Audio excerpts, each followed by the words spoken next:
Hello বন্ধুরা, welcome to Arpita's kitchen. অর্পিতার রান্নাঘরে আপনাদের সকলকে স্বাগত জানাই। তো আজ বানাবো শীতকালের সেরা রেসিপি, ফুলকপি দিয়ে কাতলা মাছের ঝোল।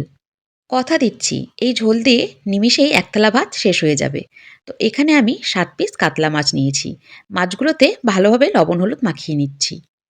মশলার জন্য আমি এখানে নিয়েছি দুটো মিডিয়াম সাইজের টমেটো পেস্ট, আর নিয়েছি 3টে মিডিয়াম সাইজের পেঁয়াজ বাটা, আর এখানে নিয়েছি আদা জিরে শুকনো লঙ্কা বাটা। সাথে নিয়েছি কিছু মটরশুঁটি, আর নিয়েছি ধনিয়া পাতা কুচোনো। আর এখানে আমি ফুলকপি আর আলুগুলোকে একটু বড় বড় সাইজ করে কেটে নিয়েছি। তো কড়াইতে তেল গরম হয়ে গেছে, এবার মাছগুলো আমি একে একে ভেজে নেব। বেশি মাছ দেবো না, এখানে আমি 3টে করে মাছ ভেজে নেব। মাছগুলো একটু কড়া করে ভাজতে হবে। আপনারা কিন্তু এখানে কাতলা মাছের বদলে রুই মাছও ইউজ করতে পারেন। তো রুই মাছ দিয়েও এই ফুলকপির ঝোল কিন্তু দারুণ লাগে খেতে। এখানে আমার মাছগুলো ভালোভাবে ভাজা হয়ে গেছে। মাছগুলোকে কিন্তু আমি দুপাশ দিয়েই ভালোভাবে লাল লাল করে ভেজে নিয়েছি। এবার আমি কড়াই থেকে এক এক করে মাছগুলো তুলে নেব, আর যেগুলো বাকি মাছ ছিল সেগুলোকেও ভালোভাবে ভেজে নেব।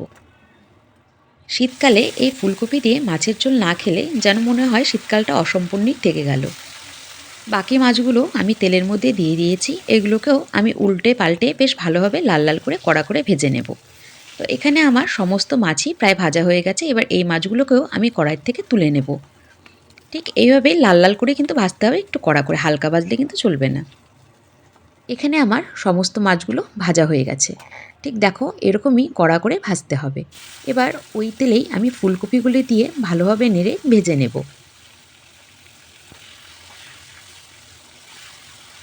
ফুলকপিগুলো আমার ভাজা হয়ে গেছে। এবার ফুলকপিগুলো আমি একটা পাত্রের মধ্যে তুলে নেব। এবার ওই তেলের মধ্যেই যে আলুগুলো আমি কেটে রেখেছিলাম সেগুলো দিয়ে ভালো করে লাল লাল করে ভেজে নেব।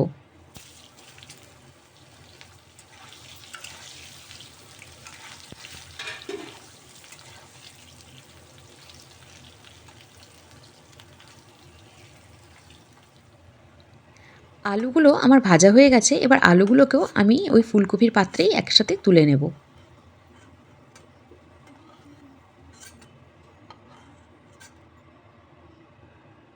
এবার ওই তেলেই আমি দিয়ে দেব গোটা গরম মশলা আর সামান্য জিরে ফোড়ন। এবার যে পেঁয়াজটা বেটে রেখেছিলাম সেটা দিয়ে দেব। পেঁয়াজটাকে বেশ বাদামি রঙের করে ভাজতে হবে।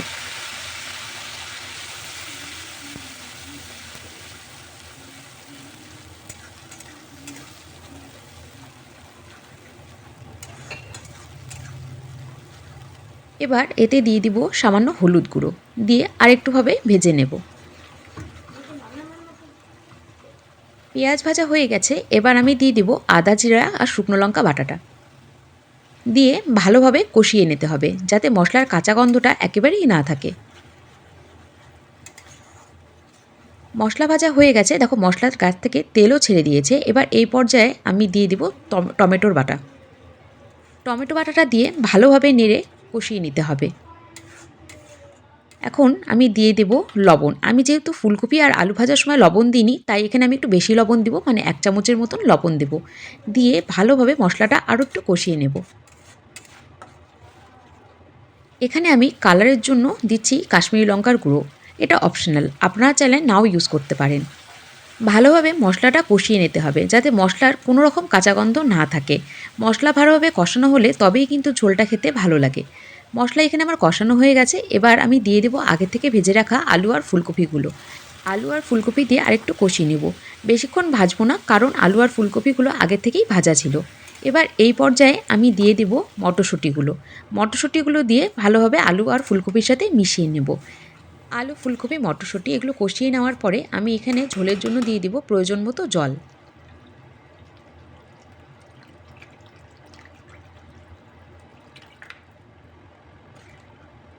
ঝোল ফুটতে শুরু করেছে।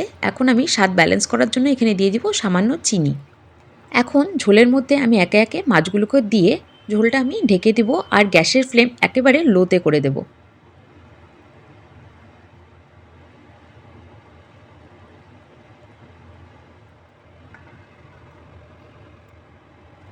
ঝোল থেকে তেল একদম আলাদা হয়ে গেছে।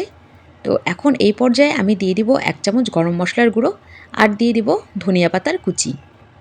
আলু ফুলকপি দিয়ে কাতলা মাছের ঝোল কিন্তু আমাদের সম্পূর্ণ রেডি।